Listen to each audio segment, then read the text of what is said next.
AJ Revol nawala ng malay matapos matulak ni Kylie Padilla.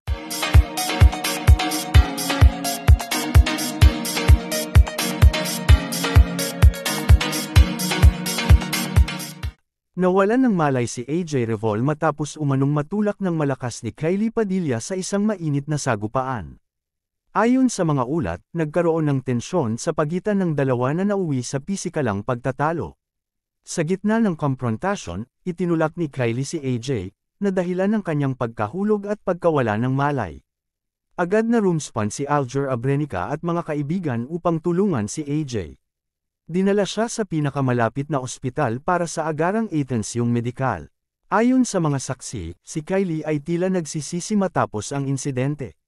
Patuloy ang investigasyon sa nangyari, ngunit walang pahayag mula sa kampo ng dalawa. Nag-trending agad ang balita at umani ng sari-saring reaksyon mula sa netizens.